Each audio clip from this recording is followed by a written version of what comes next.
mempelajari mengenai aset lainnya dalam akuntansi pemerintah.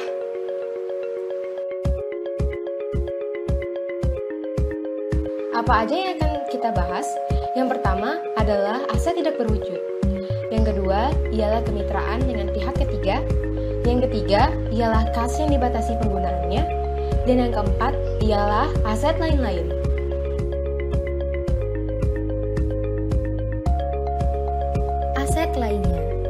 Aset lainnya adalah aset non-wajar pemerintah yang tidak bisa diklasifikasikan ke dalam kelompok piutang jangka panjang, investasi jangka panjang, atau aset tetap dan dana cadangan. Yang pertama ialah aset tidak berwujud atau yang biasa kita sebut dengan ATB. ATB didefinisikan sebagai aset non-keuangan yang dapat diidentifikasi dan tidak mempunyai wujud fisik serta dimiliki untuk digunakan dalam menghasilkan barang atau jasa atau digunakan untuk tujuan lainnya termasuk hak atas kekayaan intelektual. Aset tidak berwujud memiliki kriteria sebagai berikut. Yang pertama, dapat diidentifikasi, yang kedua dikendalikan oleh entitas pemerintah, yang ketiga mempunyai potensi manfaat ekonomi masa depan, dan yang terakhir biaya perolehan atau nilai wajar dapat diukur handal. Jenis-jenis aset tidak berwujud, antara lain goodwill, hak paten dan hak cipta, royalti, software, lisensi dan waralaba atau franchise, hasil kajian atau penelitian dengan manfaat jangka panjang, dan yang terakhir ATB lainnya.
Tidak berwujud diakui sebagai ATB jika memenuhi definisi ATB dan kriteria pengakuan, yakni kemungkinan besar memberikan manfaat ekonomi mendatang dan biaya perolehan atau nilai wajarnya dapat diukur dengan andal. Biaya perolehan ATB. Harga beli termasuk biaya impor dan pajak dikurangi dengan diskon atau rabat biaya, diatribusikan langsung membawa aset ke kondisi siap guna, seperti biaya staf langsung, biaya profesional langsung, biaya pengujian untuk menjamin aset tersebut dapat berfungsi baik. Aset yang memenuhi definisi dan syarat ATB, namun biaya perolehannya tidak dapat ditelusuri, maka disajikan sebesar nilai wajar. Aset lainnya yang kedua adalah aset kemitraan dengan pihak ketiga. Unsur dari aset kemitraan dengan pihak ketiga antara lain kerjasama, perjanjian pemerintah dan mitra, dan kegiatan dikendalikan bersama. Pola kerjasama antara lain yang pertama, bangun kelola serah atau BKS. BKS adalah pemanfaatan tanah milik pemerintah oleh pihak lain dengan mendirikan bangunan dan garing atau sarana. Diakui sebagai aset kemitraan ketika ada BAST. Pada akhir masa kerjasama diakui sebagai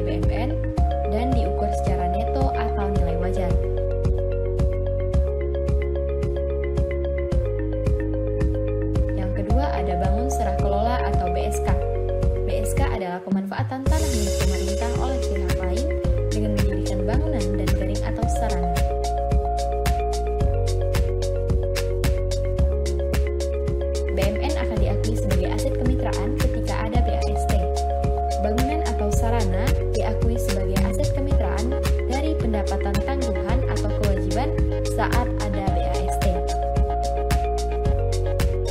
Yang ketiga ada kerjasama pemanfaatan atau KSP.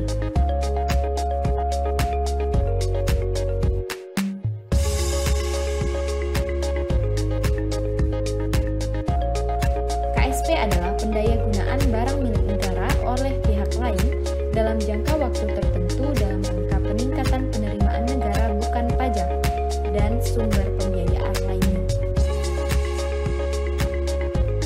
Yang keempat ada aset konsensi jasa, yaitu aset yang digunakan untuk menyediakan jasa publik atas nama pemerintah dalam suatu perjanjian konsesi jasa.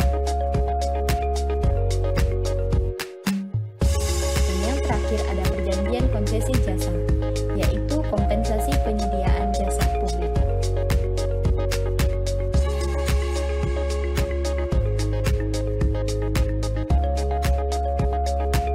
Kas yang dibatasi penggunaannya.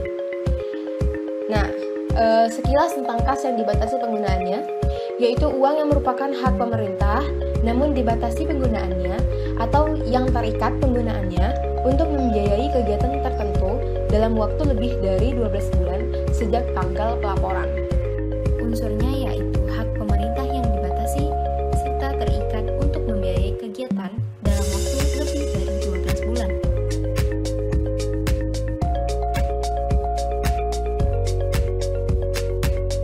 Jenis dari kas yang dibatasi penggunaannya ada dua. Yang pertama, kas dan setara kas yang dikelola oleh kementerian atau lembaga, dan yang kedua, rekening lainnya yang dibatasi. Yang include dalam rekening lainnya yang dibatasi antara lain ada rekening penampungan dana titipan, rekening penampungan dana jaminan, dan rekening penampungan sementara.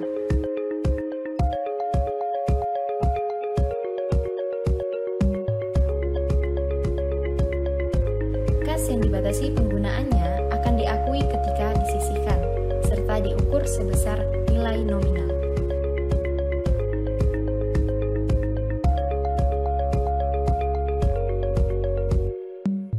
Yang keempat ada uang muka rekening bun. Dana yang telah dibayar pemerintah yang seharusnya dibebankan ke Reksus transaksi terkait.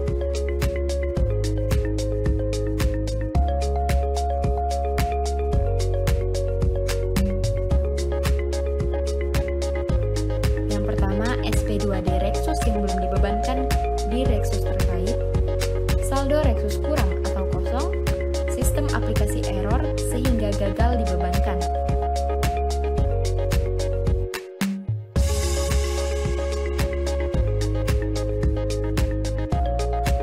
Uang muka rekening bun akan diakui ketika tanggal pelaporan dan diukur sebesar nilai nominal SP2D.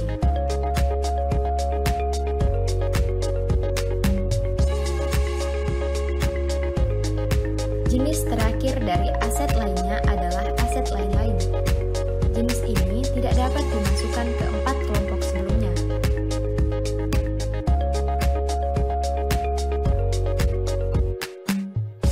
Yang termasuk dalam kelompok aset lain-lain yaitu aset yang dihentikan dari penggunaan aktif, aset ex Pertamina,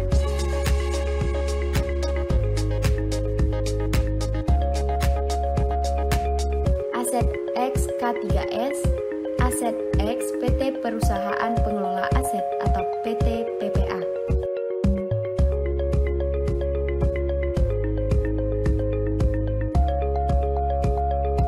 Aset lain-lain akan diakui ketika dihentikan dari penggunaan dan direklas ke aset lainnya. Diukur sebesar nilai tercatat.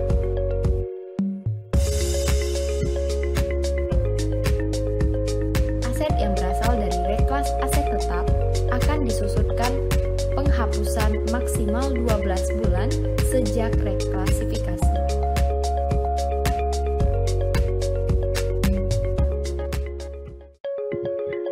Perlakuan khusus bagi aset lainnya berupa software komputer. Yang pertama, software dapat dikembangkan oleh instansi pemerintah sendiri atau oleh pihak ketiga. Kedua, software yang dikembangkan sendiri dan sulit untuk diidentifikasi nilai perolehannya tidak perlu diakui sebagai ATB. software yang dibeli tersendiri dan tidak terkait hardware harus dikapitalisasi sebagai aset tidak berwujud setelah memenuhi kriteria perolehan aset secara umum.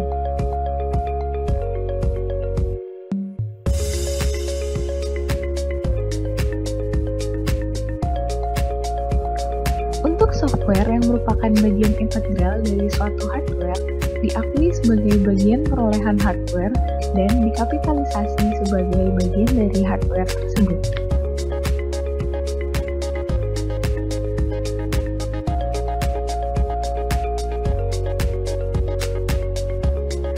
Software yang dibangun oleh pihak ketiga dapat diakui sebagai aset tidak berwujud apabila memenuhi definisi dan kriteria sebagai aset tidak berwujud.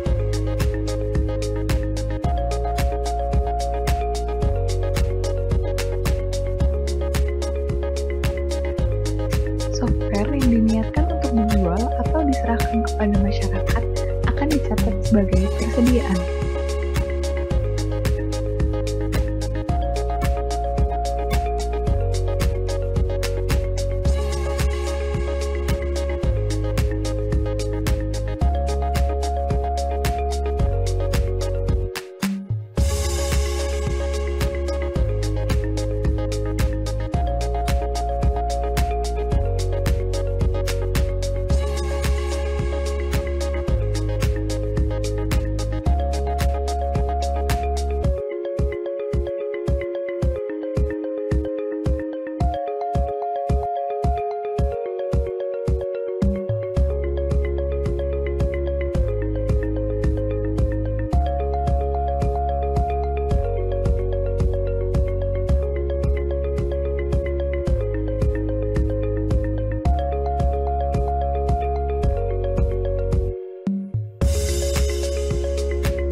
Penghentian aset lainnya.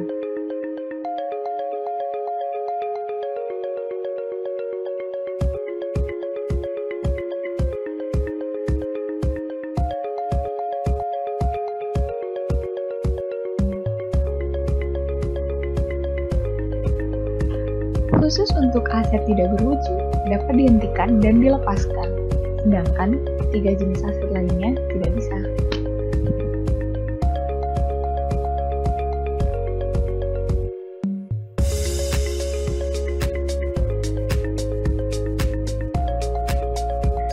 Aset tidak berwujud dihentikan dengan cara penjualan, pertukaran, hibah, atau berakhirnya masa manfaat.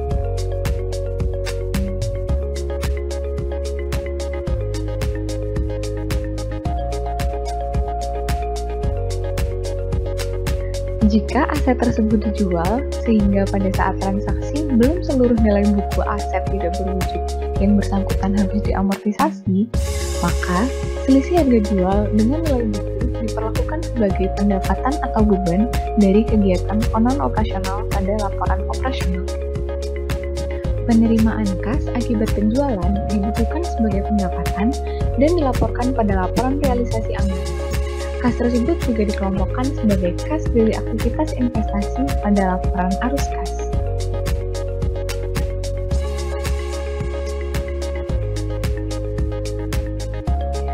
Penyajian dan pengungkapan aset lainnya. Aset lainnya disajikan dalam neraca dalam kelompok tersendiri setelah aset tetap sebesar nilai tercatatnya. Selain itu, dalam CALK diungkapkan pula rincian dari aset lainnya secara memadai. Hal-hal yang diungkapkan dalam laporan keuangan atas aset tidak berwujud. Yang pertama, masa manfaat dan metode amortisasi.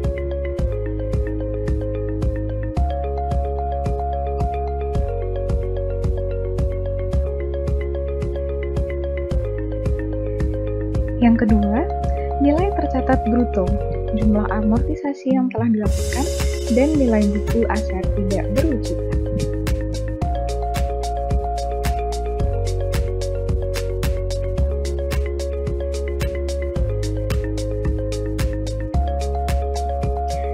Yang ketiga, penambahan maupun penurunan nilai tercatat pada awal dan akhir periode, termasuk penghentian dan pelepasan aset tidak berwujud.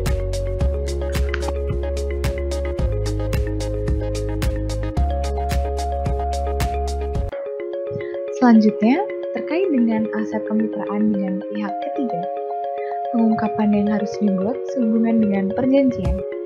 Yang pertama, pihak-pihak yang terkait. Yang kedua, hak dan kewajiban masing-masing pihak. Yang ketiga, ketentuan tentang perubahan perjanjian apabila ada. Yang keempat, ketentuan mengenai penyerahan aset pada saat berakhirnya perjanjian.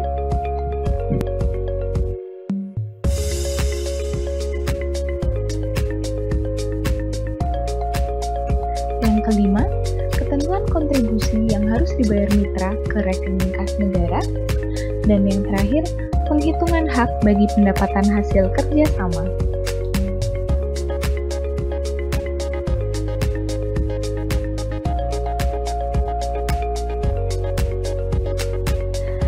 Lalu, pengungkapan yang harus dibuat untuk aset.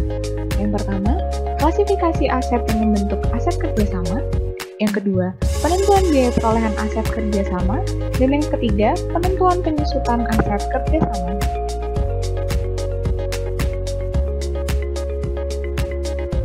Selanjutnya, terkait dengan kas yang dibatasi penggunaannya. Hal yang diungkapkan adalah tujuan penyisihan dana, dasar hukum dilakukannya penyisihan, jenis kas yang dibatasi penggunaannya, dan informasi lainnya yang relevan.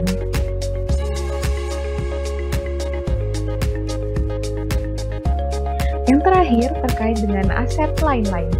Hal yang perlu diungkapkan adalah penyebab dilakukannya penghentian aset, jenis aset tetap yang dihentikan, dan informasi lain yang relevan.